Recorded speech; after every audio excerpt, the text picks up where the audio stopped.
O Senhor esteja convosco. Ele está no meio de nós. Proclamação do Evangelho de Jesus Cristo segundo Lucas. Glória a vós, Senhor.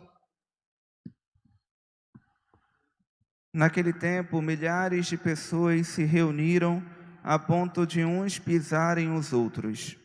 Jesus começou a falar primeiro aos seus discípulos: tomai cuidado com o fermento dos fariseus, que é a hipocrisia. Não há nada de escondido que não venha a ser revelado, e não há nada de oculto que não venha a ser reconhecido. Portanto, tudo o que tiverdes dito na escuridão será ouvido à luz do dia, e o que tiverdes pronunciado ao pé do ouvido no quarto será proclamado sobre os telhados. Pois bem, meus amigos, eu vos digo, não tenhas medo daqueles que matam o corpo, não podendo fazer mais do que isso. Vou mostrar-vos a quem deveis temer. Temei aquele que, depois de tirar a vida, tem o poder de lançar-vos no inferno. Sim, eu vos digo, a esse temei. Não se vendem 5 pardais por uma pequena quantia? No entanto, nenhum deles é esquecido por Deus. Até mesmo os cabelos de vossa cabeça estão todos contados. Não tenhais medo. Vós valeis mais do que muitos pardais. Palavra da salvação. Glória a vós, Senhor. Ave Maria, cheia de graça, o Senhor é convosco. Bendita sois vós entre as mulheres, e bendito é o fruto do vosso ventre, Jesus. Santa Maria, Mãe de Deus, rogai por nós, pecadores, agora e na hora de nossa morte. Em nome do Pai, e do Filho, e do Espírito Santo. Amém. Queridos irmãos e queridas irmãs, a liturgia da palavra de hoje nos coloca de algumas realidades que devem, por um lado, nos encher de esperança, por outro lado, nos comprometer, mas, acima de tudo, começa a deixar claro alguns limites, ou então algumas... Tem uma frase que eu gosto muito, que é o seguinte: ninguém discute premissas. Premissas não se discute. Assim a gente começa a estudar a lógica. Ou seja, uma vez que eu coloco uma premissa e ela é aceita, depois ela não pode mais ser discutida, porque nós vamos discutir a partir da premissa. Por que eu chamo atenção para isto, que parece não ter nada a ver com a liturgia de hoje? Porque nesses últimos tempos, nós temos escutado algumas barbaridades. E uma delas é que, por exemplo, um padre faça terrorismo na hora da homilia, por falar contra o aborto, contra a ideologia de gênero, contra o comunismo, contra o marxismo, que são realidades que são contrárias à doutrina da Igreja. São contrárias à fé e são contrárias à verdade de nosso Senhor Jesus Cristo. No entanto, nós escutamos muitas realidades assim. É um padre que é denunciado por fazer terrorismo, é um padre que parece que está violentando a consciência dos fiéis por ensinar aquilo que é a doutrina social da Igreja. E aqui parece que o problema é o problema de premissa. Porque no final das contas, quando o padre prega na homilia, quando na liturgia a palavra de Deus nos é dirigida, ela não é dirigida em primeiro lugar ao povão, mas ela é dirigida a homens e mulheres de fé, que saíram de suas casas e foram à igreja livremente, para ouvir, portanto, aquilo que Deus fala ao seu povo. Se queremos ouvir aquilo que nos agrada, precisamos buscar um lugar que vai dizer aquilo que nos agrada. Porque senão é esquisito. Nos colocamos, nos dizemos cristãos, nos dizemos discípulos de nosso Senhor Jesus Cristo, e esta é a premissa que não se discute. Porque se eu me digo cristão, se eu digo que eu sou discípulo de Cristo, esta premissa colocada, eu tenho que entender que tudo aquilo que o Senhor me ensina é verdade, é bom para mim, e a fé, eu dou o verdadeiro assentimento àquilo, porque do contrário, não posso dizer que sou cristão e não aceitar os desdobramentos desta premissa.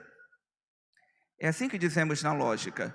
Você faz uma premissa, a partir daí são desdobramentos. E eu aceito os desdobramentos porque eu aceitei a premissa, porque são conclusões lógicas, verdadeiras. Ora, no dia de hoje, nosso Senhor parece que Ele quer nos ajudar a nos recordar esta realidade. Porque diz assim, que milhares de pessoas se reuniram.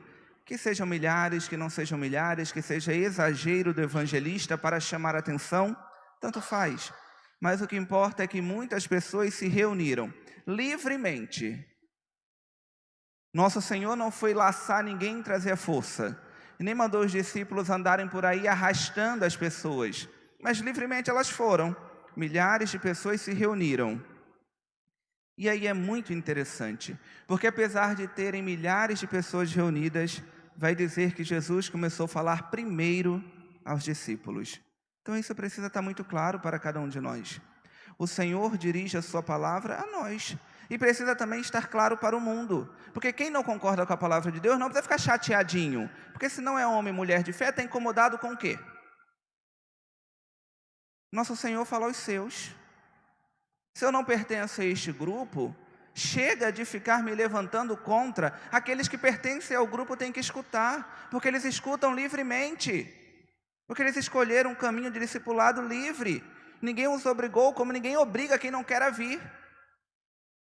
Então acho que isso precisa ficar muito claro para cada um de nós. Para quando pessoas chatas nos falarem, não, porque tal padre disse tal coisa em tal lugar, tenhamos a coragem de dizer, e é da tua conta? Você estava lá? Você pertence ao grupo dos discípulos? Você não pertence, então não te interessa. Se você não crê, não te interessa, meu filho. Para de importunar a vida de quem quer ouvir. Porque se você não crê, se você não é discípulo, em primeiro momento esta palavra não lhe diz respeito. Ela vai dizer depois, mas em primeiro momento ela não lhe diz respeito. Não é da tua conta. Precisamos ter coragem de responder para frear algumas coisas. Que as coisas elas vão tomando um caminho sem freio, porque às vezes nós deixamos. Então, primeira coisa, no dia de hoje a palavra de Deus é dirigida a nós. Depois vai se dirigir aos outros. Mas em primeiro lugar são aos seus. São os que fazem parte do círculo mais próximo. Ora, e que palavra é esta, queridos? Esta palavra que o Senhor nos dirige no dia de hoje é uma palavra que nos convida a olhar para a realidade com outros olhos. Porque nós vivemos uma realidade que nos achata.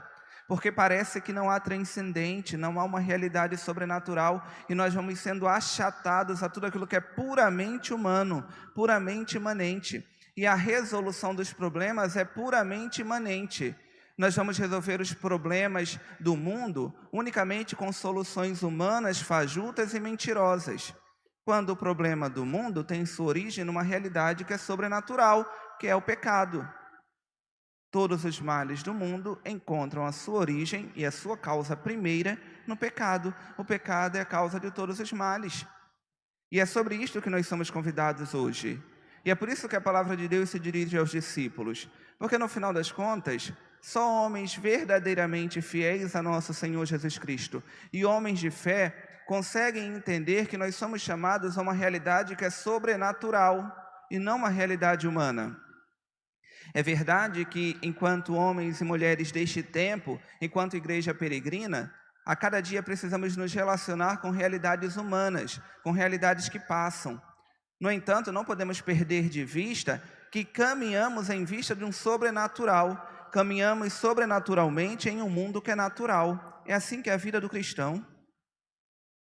Mas parece que até isto tem ficado absurdo falar dentro das igrejas. Que enquanto homens e mulheres sobrenaturais que somos, porque é isso que nós escutamos também na primeira leitura, fostes predestinados a uma esperança. Fostes predestinados a uma esperança em Cristo. Portanto, somos homens e mulheres que caminhamos em meio ao mundo de maneira sobrenatural, com um olhar no que é eterno.